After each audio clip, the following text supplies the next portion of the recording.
नमस्कार मेरे प्यारे दोस्तों, मैं वैभव एक बार फिर से आप सभी का स्वागत करता हूं आपके अपने ऑनलाइन प्लेटफॉर्म एग्जाम स्टडी पर। आप सभी मेरे भाई बहनों का बहुत बहुत स्वागत है। जल्दी से सारे लोग आ जाइए, फिर आज के सेशन के हम लोग शुरुआत करेंगे और पॉलिटी से संबंधित कुछ बहुत ही महत्वपूर्ण प्रश्नों को करने वाले हैं जो कि आपके एग्जाम में पूछे गए प्रश्न हैं। तो बहुत इंपॉर्टेंट सेशन होने वाला है।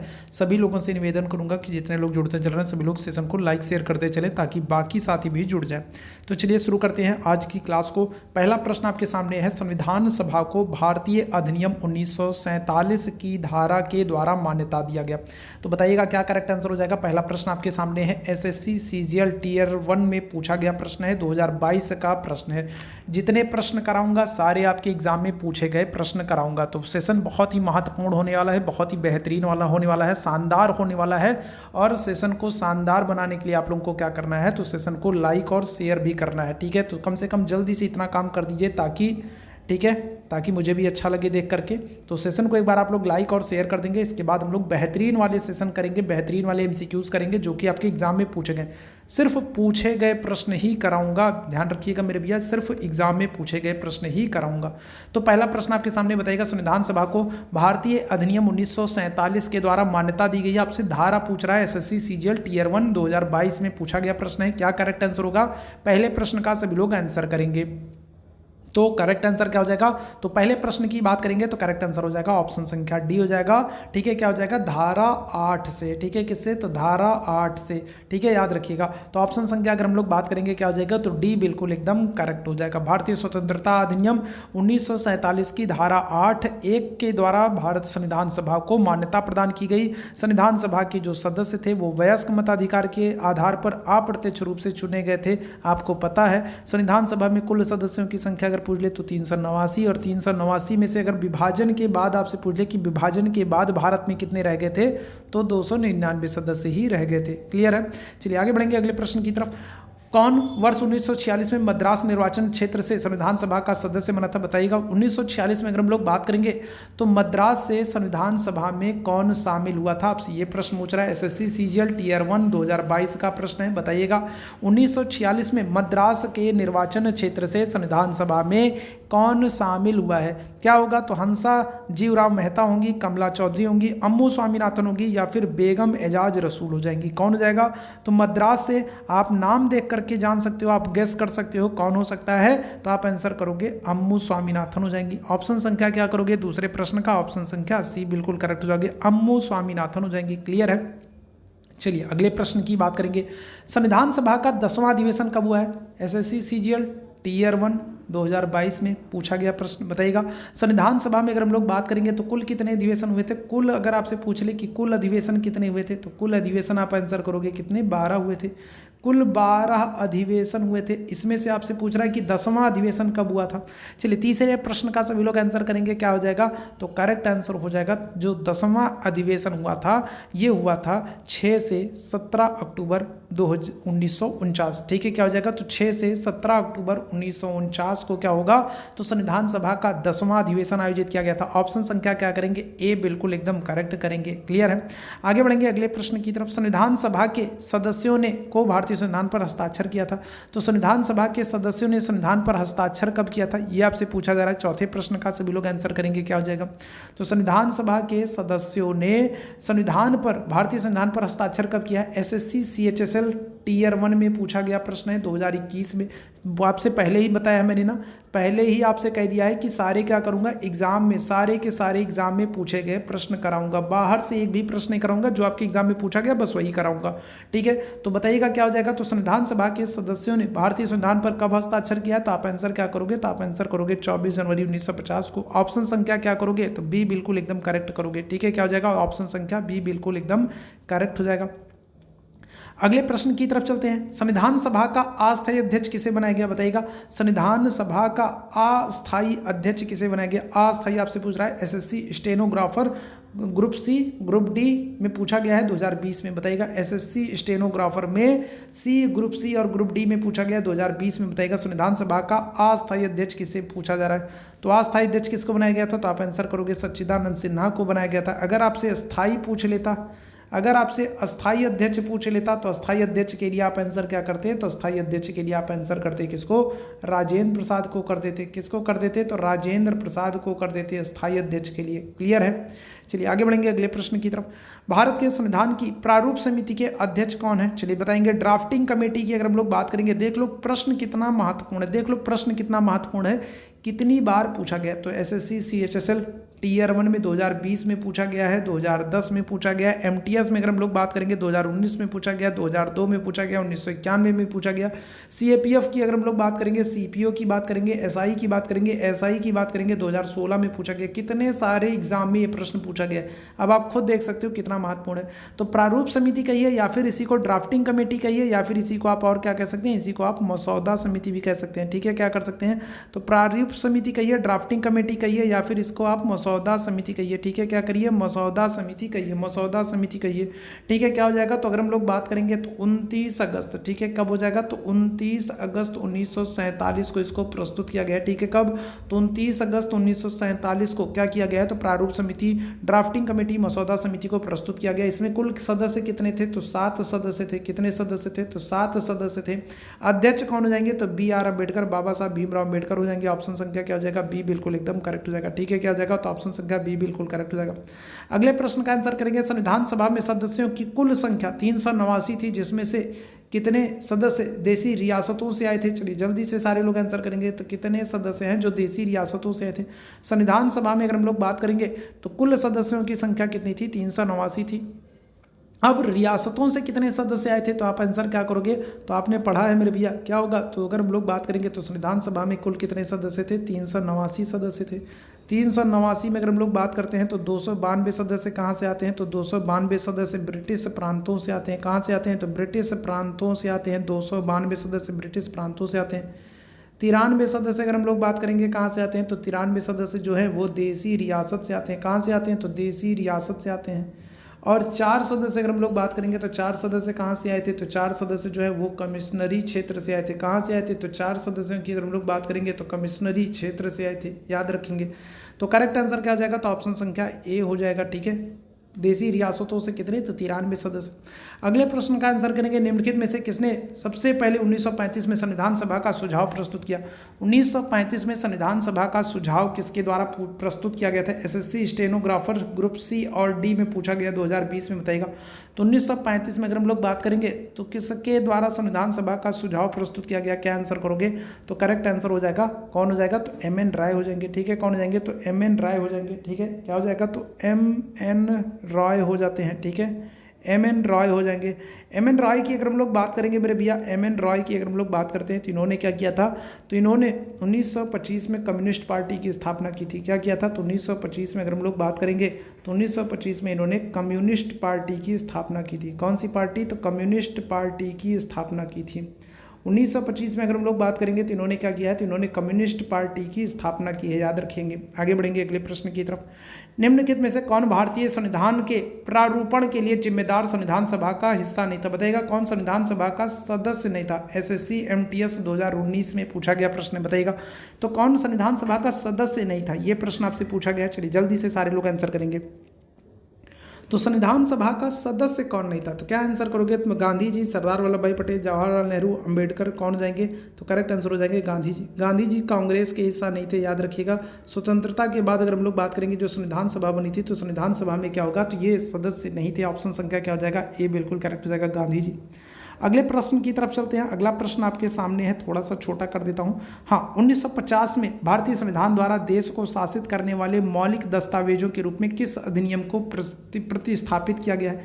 एसएससी कांस्टेबल GD में पूछा गया है 2019 में, बताइएगा। एसएससी GD 2019 में पूछा गया है।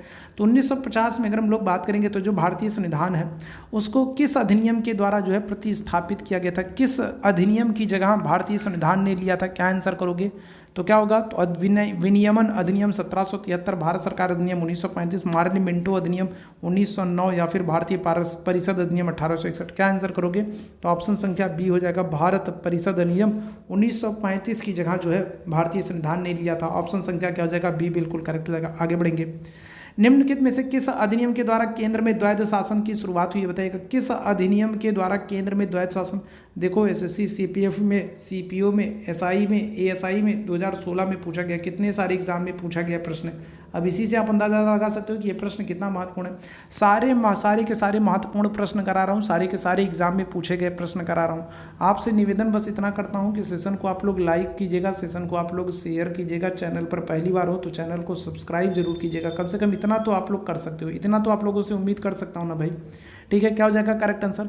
तो अगर हम लोग बात करेंगे तो 1935 के एक्ट के द्वारा, ठीक है, क्या हो जाएगा, तो 1935 के एक्ट के द्वारा केंद्र में द्वैध शासन को लागू किया जाता है। ऑप्शन संख्या क्या करोगे, सी बिल्कुल एकदम करेक्ट करोगे। ठीक है, अगले प्रश्न का आंसर करेंगे, भारत की संविधान सभा ने किस वर्ष से कामकाज प्रारंभ किया बताइएगा। भारत की संविधान सभा ने किस वर्ष से कामकाज को प्रारंभ किया था। चलो जल्दी से सारे लोग आंसर करेंगे। तो ये भी देखो कितने सारे एसएससी सीपीओ में, एसआई में, एएसआई में 2016 कितने सारे एग्जाम में पूछा गया प्रश्न है। तो संविधान सभा ने कामकाज कब शुरू किया, तो संविधान सभा ने मेरे भैया जब इसका गठन हो गया तो इसने कामकाज शुरू कर दिया। गठन कब होता है, तो 1946 में। तो जैसे ही इनका गठन होगा, संविधान सभा का गठन होगा, वैसे ही ये क्या करेगा, अपना काम करना शुरू कर देगा। संविधान, भारत के लिए एक संविधान को बनाने का काम शुरू कर देगा। तो क्या हो जाएगा, तो ऑप्शन संख्या बी बिल्कुल करेक्ट हो जाएगा, 1946। आगे बढ़िएगा, अगले प्रश्न का आंसर करेंगे, जिस संविधान सभा द्वारा भारत के संविधान का अधिनियमन किया गया उसके सदस्य कौन थे बताइएगा। संविधान सभा के सदस्य कौन थे, आपसे ये पूछा जा रहा है। तो देखो सीपीओ में, एसआई में 2015 कितने सारे एग्जाम में पूछा गया प्रश्न है। तो जो संविधान सभा के सदस्य थे वो कौन थे, तो गवर्नर जनरल द्वारा नामित थे, लोगों द्वारा सीधे निर्वाचित थे, राजनीतिक दलों द्वारा नामित थे, या फिर विभिन्न प्रांतों की विधानसभाओं के द्वारा निर्वाचित थे। तो क्या हो जाएगा करेक्ट आंसर, तो 13वें प्रश्न का ऑप्शन संख्या आप डी आंसर करोगे। क्या हो जाएगा, तो विभिन्न प्रांतों की जो विधानसभा थी तो वहां के द्वारा निर्वाचित किए गए थे, अप्रत्यक्ष रूप से चुने गए थे। याद रखिएगा क्या किए गए थे, तो अप्रत्यक्ष रूप से संविधान सभा के सदस्य चुने गए थे। ठीक है, ऑप्शन संख्या डी बिल्कुल करेक्ट हो जाएगा। आगे बढ़ेंगे अगले प्रश्न की तरफ, कौन भारतीय संविधान की प्रारूपण समिति के सदस्य नहीं थे बताइएगा। संविधान सभा के प्रारूपण समिति के सदस्य नहीं थे। प्रारूपण समिति मतलब वही प्रारूप समिति, ठीक है, कौन सी, तो प्रारूप समिति। प्रारूप समिति को हम लोगों ने क्या किया है, तो मसौदा समिति किया है। क्या कहा है, मसौदा समिति का। इसी को हम लोगों ने और क्या किया है, तो इसी को हम लोगों ने ड्राफ्टिंग कमेटी का है। ठीक है, क्या किया, तो प्रारूप समिति, मसौदा समिति, या फिर इसी को हम लोगों ने क्या किया, तो ड्राफ्टिंग कमेटी का है। ठीक है, और इसका गठन कब होगा, तो गठन हम लोगों ने बात किया था ना 29 अगस्त को। ठीक है, कब, तो 29 अगस्त को 1947 को, 29 अगस्त 1947 को क्या किया था, तो प्रारूप समिति का गठन हुआ था। 14वें प्रश्न का आंसर कर दीजिएगा, क्या हो जाएगा करेक्ट आंसर, तो ऑप्शन संख्या अगर हम लोग बात करते हैं तो भारतीय संविधान की प्रारूपण समिति में अगर हम लोग बात करेंगे तो राजेंद्र प्रसाद सदस्य नहीं थे, भीमराव अम्बेडकर थे, अल्लादी कृष्णा स्वामी अय्यर थे, गोपाल स्वामी अयंगार थे, ये सब लोग तो थे, लेकिन राजेंद्र प्रसाद नहीं थे। ऑप्शन संख्या क्या हो जाएगा, सी बिल्कुल करेक्ट हो जाएगा। आगे बढ़िएगा, भारत की अंतःकालीन संसद में कितने सदस्य थे बताएंगे। भारत की अंतःकालीन संसद में कितने सदस्य थे, चलो जल्दी से सारे लोग आंसर करेंगे, क्या हो जाएगा करेक्ट आंसर। चलिए फटाफट सभी लोग आंसर कर देंगे। तो क्या हो जाएगा, तो अगर हम लोग बात करेंगे भारत की अंतःकालीन संसद की बात करते हैं तो इसमें कितने सदस्य थे, तो इसमें सदस्यों की संख्या 313 थी। ठीक है, कितनी थी, तो 313 थी। ऑप्शन संख्या क्या हो जाएगा, बी बिल्कुल करेक्ट हो जाएगा। एसएससी एमटीएस 2014 में पूछा गया प्रश्न है। ऑप्शन संख्या क्या हो जाएगा, तो बी बिल्कुल करेक्ट हो जाएगा, 313। ठीक है, सेशन को एक बार आप सभी लोग लाइक और शेयर कर दीजिएगा, और आपको चैट बॉक्स में टेलीग्राम का लिंक दिख रहा होगा। ठीक है, तो टेलीग्राम चैनल से नहीं जुड़े हैं तो टेलीग्राम चैनल से जुड़ जाइएगा, वहीं पर आपको इस क्लास की पीडीएफ और बहुत सारी अपडेट्स मिलती रहती है। तो जुड़ना जो बहुत ज़रूरी है। ठीक है, बिल्कुल जरूर जुड़ जाइएगा टेलीग्राम चैनल से। तो समग्र रूप से भारतीय संविधान लागू हुआ बताइएगा। संविधान लागू कब हुआ, आपसे ये पूछा जा रहा है प्रश्न। SSC stenographer group C D 2012 में, एमटीएस 2008 में पूछा गया प्रश्न बताइएगा। तो संविधान पूरी तरीके से कब लागू हुआ है, चलो जल्दी से सारे लोग आंसर करेंगे, क्या आ जाएगा करेक्ट आंसर। चलिए जल्दी से बताएंगे। तो समग्र रूप से अगर हम लोग बात करते हैं तो संविधान जो है हमारा वो लागू होता है कब से, तो 26 जनवरी 1950 से। आपको ऑप्शन संख्या ए बिल्कुल एकदम करेक्ट है। ठीक है, क्या हो जाएगा, तो 26 जनवरी 1950 हो जाएगा। अगले प्रश्न का आंसर करेंगे, संविधान का प्रारूपण पूरा हुआ था, कब हुआ है, तो एसएससी सीजीएल टियर 1 2011 में पूछा गया प्रश्न बताइएगा। संविधान का प्रारूपण कब पूरा हुआ है, कब संविधान बन के तैयार हुआ है, आपसे ये पूछ रहा है संविधान बन के तैयार कब हुआ है। तो क्या करोगे आंसर, तो 26 नवंबर 1949 को संविधान बन करके तैयार हुआ था। इसीलिए तो अंगीकृत करेंगे, अधिनियमित करेंगे और आत्मसमर्पित करेंगे कब, 26 नवंबर को। इसीलिए तो 26 नवंबर को हम लोग क्या करते हैं, इसीलिए 26 नवंबर को हम लोग संविधान दिवस मनाते हैं। ठीक है, क्या करते हैं, तो इसीलिए 26 नवंबर को हम लोग संविधान दिवस मनाते हैं। कब से मनाते हैं, तो 2015 से मनाते हैं। ठीक है, कब से मनाते हैं, तो 2015 से। ठीक है, 26 नवंबर को हम लोग क्या करते हैं, संविधान दिवस के रूप में मनाते हैं। आगे बढ़ेंगे। भारत के संविधान का निर्माता किसे माना जाता है, एसएससी एमटीएस 2011 भी बताइएगा भारतीय संविधान का निर्माता किसे कहा जाता है। अभी इस प्रश्न का तो कोई गलत आंसर नहीं करेगा। संविधान निर्माता किसको कहते हैं, तो सबको पता है BR अम्बेडकर को। ठीक है, डॉक्टर भीमराव अम्बेडकर को, बाबा साहब भीमराव अम्बेडकर को क्या करते हैं, तो संविधान निर्माता कहते हैं। ऑप्शन संख्या क्या हो जाएगा, बी बिल्कुल एकदम करेक्ट हो जाएगा। आगे बढ़िएगा। निम्नलिखित में से भारतीय संविधान सभा का अध्यक्ष कौन था, एसएससी सीजीएल टियर 1 2011, 2006, 2000 में टैक्स असिस्टेंट ऑफिसर 2007 में, कितने सारे एग्जाम में पूछा गया प्रश्न है, बताइएगा क्या हो जाएगा करेक्ट आंसर, आपसे पूछा जा रहा है। तो संविधान सभा का अध्यक्ष कौन था, तो देखो अगर सच्चिदानंद तो ऑप्शन में है ही नहीं, तो क्या हो जाएगा, तो डॉक्टर राजेंद्र प्रसाद हो जाएगा। अगर आपसे अस्थायी पूछता तो आप आंसर क्या करते, तो आप आंसर करते सच्चिदानंद सिन्हा को। किसका करते, तो सच्चिदानंद सिन्हा को करते। अगर आपसे अस्थाई पूछ ले, ठीक है, क्या कर ले, अगर आपसे अस्थाई अध्यक्ष पूछ ले, तो अस्थाई अध्यक्ष किसको आप करते, तो डॉक्टर राजेंद्र प्रसाद को करते। किसको करते, तो अस्थाई अध्यक्ष आप डॉक्टर राजेंद्र प्रसाद को करते। अब ऑप्शन में सच्चिदानंद सिन्हा तो आपको दिख नहीं रहे हैं, सिर्फ राजेंद्र प्रसाद दिख रहे हैं, तो आप आंसर क्या करोगे, राजेंद्र प्रसाद को करोगे। अगले प्रश्न का, हमारे संवैधानिक इतिहास में 26 नवंबर 1949 क्यों महत्वपूर्ण है, बताइएगा 26 नवंबर 1949 क्यों महत्वपूर्ण है। एसएससी सीपीयू एसआई एएसआई 2007 में पूछा गया प्रश्न है। तो 26 नवंबर 1949 क्यों महत्वपूर्ण है मेरे भैया, क्या हो जाएगा, क्योंकि इस दिन भारत गणतंत्र बना, नहीं ये तो गलत हो जाएगा। ठीक है, इस दिन पूर्ण स्वतंत्रता की शपथ ली गई थी, नहीं मेरे भैया गलत हो जाएगा। इस दिन संविधान में पहला संशोधन पारित किया गया था, नहीं ये गलत हो जाएगा। क्या हो जाएगा, इस दिन संविधान को अंगीकृत अधिनियमित और आत्मसमर्पित किया गया था। ऑप्शन संख्या क्या करेंगे, तो बी बिल्कुल एकदम करेक्ट हो जाएगा। ऑप्शन संख्या बी बिल्कुल करेक्ट होगा। अगले प्रश्न का आंसर करेंगे, भारत की संविधान सभा गठित करने का आधार क्या था, किस आधार पर संविधान सभा का गठन किया गया। एसएससी सीजीएल टियर 1 2004 में पूछा गया प्रश्न, बताइएगा जो संविधान सभा का गठन किया जाएगा तो उसका आधार क्या था। तो क्या होगा, भारतीय राष्ट्रीय कांग्रेस होगा, कैबिनेट मिशन होगा, भारतीय स्वतंत्रता अधिनियम हो जाएगा, या फिर भारतीय डोमिनियन के प्रांतीय राज्य विधानमंडलों के प्रस्ताव हो जाएंगे। तो क्या हो जाएगा, चलिए जल्दी से 22वें प्रश्न का आंसर करेंगे। करेक्ट आंसर हो जाएगा कैबिनेट मिशन प्लान हो जाएगा 1946। ठीक है, कैबिनेट मिशन प्लान 1946 के आधार पर क्या किया जाएगा, तो कैबिनेट मिशन प्लान 1946 के आधार पर संविधान सभा का गठन किया जाएगा। ऑप्शन संख्या क्या हो जाएगा, ऑप्शन संख्या बी बिल्कुल एकदम करेक्ट हो जाएगा। ठीक है, अगले प्रश्न का आंसर करेंगे, भारत की संविधान सभा की संघीय समिति के अध्यक्ष कौन थे। भारतीय संविधान की संघीय संविधान समिति के अध्यक्ष कौन थे, तो एसएससी सीजीएल टियर 1 2002 में पूछा गया प्रश्न, बताएगा। तो संघीय संविधान समिति की अगर हम लोग बात करेंगे तो संघीय संविधान समिति के अध्यक्ष कौन थे, 23वें प्रश्न का आंसर करेंगे, क्या हो जाएगा, तो संघीय संविधान समिति के अध्यक्ष होंगे पंडित जवाहरलाल नेहरू। अगर आपसे प्रांतीय पूछता जाता तो प्रांतीय के लिए आप आंसर करते सरदार पटेल को। प्रांतीय संविधान समिति के अध्यक्ष कौन थे, सरदार पटेल थे। संघीय आपसे पूछा गया तो आंसर क्या हो जाएगा, तो जवाहरलाल नेहरू। ऑप्शन संख्या क्या करोगे, डी बिल्कुल करेक्ट करोगे। अगले प्रश्न का आंसर करेंगे, शासन की संघीय प्रणाली किस अधिनियम के अंतर्गत स्थापित की गई, बताइएगा। तो एसएससी एमटीएस 2002 और सीजीएल टियर 1 2001 में पूछा गया प्रश्न है। ठीक है, तो बताएंगे 24वें प्रश्न का आंसर करेंगे, क्या हो जाएगा, तो संघीय प्रणाली आपको कहाँ पर, किस एक्ट में आपको संघीय प्रणाली देखने को मिलती है। Government of India act 1919, government of India act 1935, Indian council act 1909, या फिर गवर्नमेंट ऑफ इंडिया एक्ट 1858। क्या हो जाएगा करेक्ट आंसर, तो ये हो जाएगा आपका गवर्नमेंट ऑफ इंडिया एक्ट 1935। ठीक है, क्या हो जाएगा, गवर्नमेंट ऑफ इंडिया एक्ट 1935 में आपको क्या हो जाएगा, तो आपको संघीय प्रणाली देखने को मिलेगी। ऑप्शन संख्या बी बिल्कुल एकदम करेक्ट हो जाएगा। अगले प्रश्न का आंसर करेंगे, भारत की संविधान सभा का संवैधानिक सलाहकार कौन था। संविधान सभा का संवैधानिक सलाहकार कौन था, तो सीपीओ में, एसआई में, एएसआई में, एमटीएस में, कितने सारे एग्जाम में पूछा गया प्रश्न बताइएगा। संविधान सभा का संवैधानिक सलाहकार कौन था, तो क्या करेक्ट आंसर हो जाएगा, तो करेक्ट आंसर हो जाएगा, ठीक है, कौन हो जाएंगे, तो ये हो जाएंगे आपके BN राव हो जाएंगे। संविधान सभा के संवैधानिक सलाहकार कौन थे, तो आप आंसर किसको करोगे, तो BN राव को करोगे। ऑप्शन संख्या क्या हो जाएगा, तो ऑप्शन संख्या सी बिल्कुल एकदम करेक्ट हो जाएगा। ठीक है, आगे बढ़ेंगे। सभी देशों का अपना संविधान होता है, बताइएगा, तो कैसा होता है, तो एसएससी सीजीएल में टियर 1 में पूछा गया प्रश्न है 2022, बताइएगा। 26वें प्रश्न का आंसर करेंगे, क्या हो जाएगा, तो सभी क्या होता है, सभी जितने भी क्या होंगे, साम्यवादी, सर्वसत्तात्मक या फिर कुलीन तंत्रीय, क्या हो जाएगा, तो ऑप्शन संख्या ए हो जाएगा। जितने भी सभी लोकतांत्रिक देश, जितने लोकतांत्रिक देश होते हैं, सभी लोकतांत्रिक देशों का क्या होता है, अपना एक संविधान होता है। जहाँ लोकतंत्र है वहीं तो मेरे भैया संविधान होगा। जहाँ पर राजतंत्र होगा, जहाँ पर आपको क्या हो जाएगा, जहाँ पर आपका तानाशाही शासन होगा वहाँ पर थोड़ी ना कोई संविधान होता है। जहाँ पर लोकतंत्र होगा, लोगों का शासन होगा, वहीं पर संविधान होगा। तो क्या हो जाएगा, ऑप्शन संख्या ए बिल्कुल करेक्ट हो जाएगा। सरकार की निम्नलिखित प्रणालियों में से किसमें द्विसदनीय पद्धति एक अनिवार्य लक्षण है, बताइएगा। तो सरकार की द्विसदनीय पद्धति किसका अनिवार्य लक्षण है?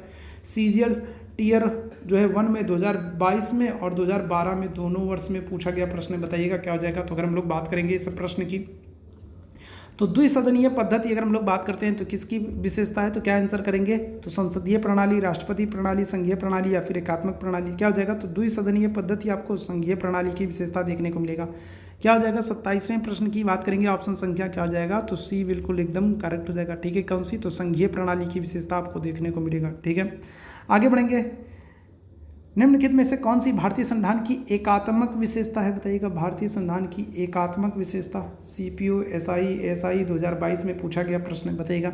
तो संविधान की एकात्मक विशेषता क्या हो जाएगा, तो करेक्ट आंसर हो जाएगा शक्ति का वितरण, दृढ़ता, एकल नागरिकता या फिर लिखित संविधान, क्या हो जाएगा, तो एकल नागरिकता। ऑप्शन संख्या क्या हो जाएगा, ये आपका सी बिल्कुल करेक्ट हो जाएगा। हम लोगों के यहाँ कैसी नागरिकता है, तो एकल नागरिकता। एकल नागरिकता हम लोगों ने कहाँ से ली है, तो आप आंसर करोगे यूनाइटेड किंगडम से, या फिर क्या कहोगे, या फिर कहोगे ग्रेट ब्रिटेन से। हमारे यहाँ, हमारे अपने प्यारे भारत में कैसी नागरिकता है, तो एकल नागरिकता किस देश से हम लोगों ने ली है, तो यूनाइटेड किंगडम या फिर ग्रेट ब्रिटेन से ली है। आगे बढ़ेंगे अगले प्रश्न की तरफ।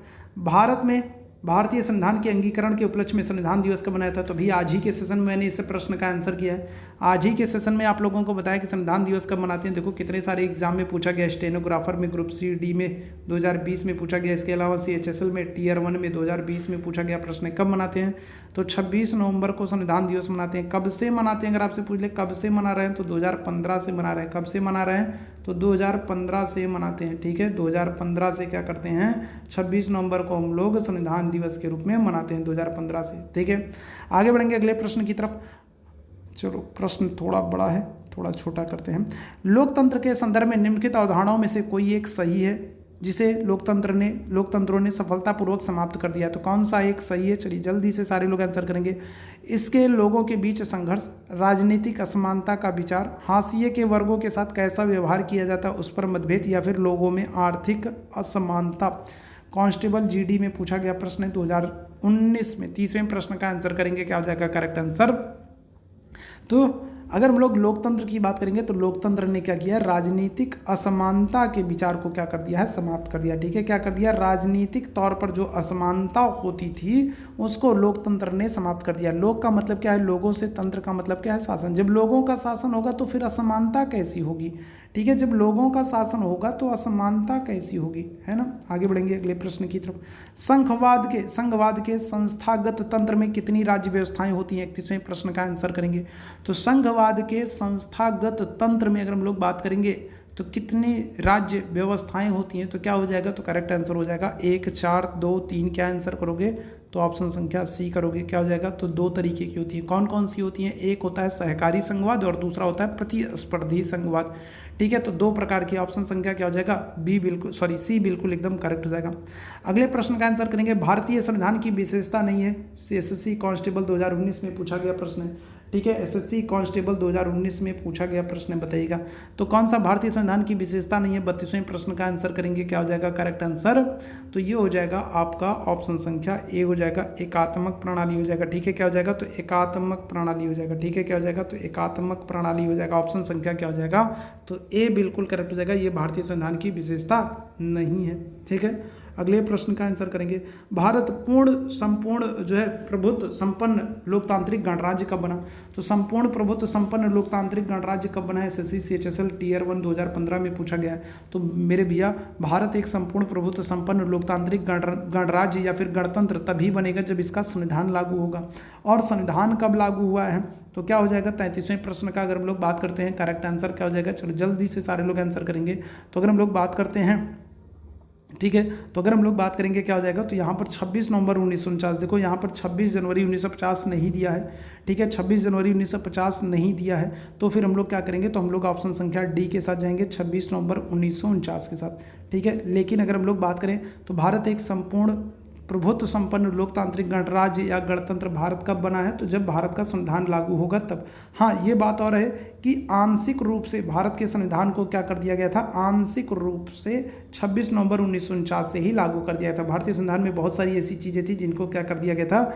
जिनको 26 नवंबर 1949 से ही लागू कर दिया गया था। आंशिक रूप से क्या होगा? तो 26 नवंबर 1949 से लागू कर दिया गया था और 26 जनवरी 1950 से पूरी तरीके से संविधान को लागू किया गया। ठीक है, अगले प्रश्न का आंसर करेंगे। तो भारत के संविधान में भारत को किस रूप में वर्णित किया गया बताइएगा? 34वें प्रश्न का आंसर करेंगे।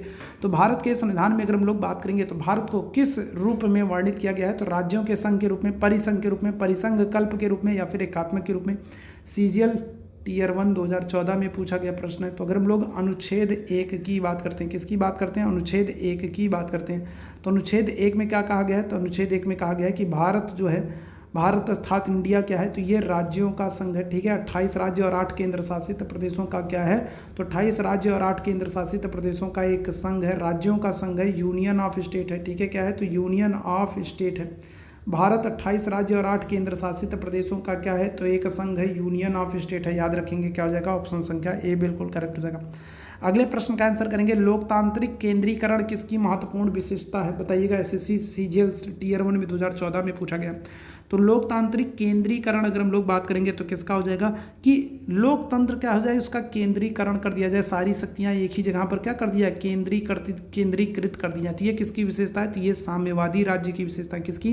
तो ये साम्यवादी राज्य की विशेषता है। जैसे आपको चाइना में देखने को मिलता है ना, कि वहाँ का जो राष्ट्रपति है वही सब कुछ है, बाकी कोई कुछ नहीं है। ठीक है, जो राष्ट्रपति कहेगा वही होगा, न संसद, न फलाना, न धमाका, कुछ नहीं। सारी शक्तियां किसके पास है? राष्ट्रपति के पास है। तो ये हो जाता है साम्यवादी सरकार हो जाता है। जैसे रूस में आपको देखने को मिलता है व्लादिमीर पुतिन एकदम अपनी मनमानी कर रहे हैं।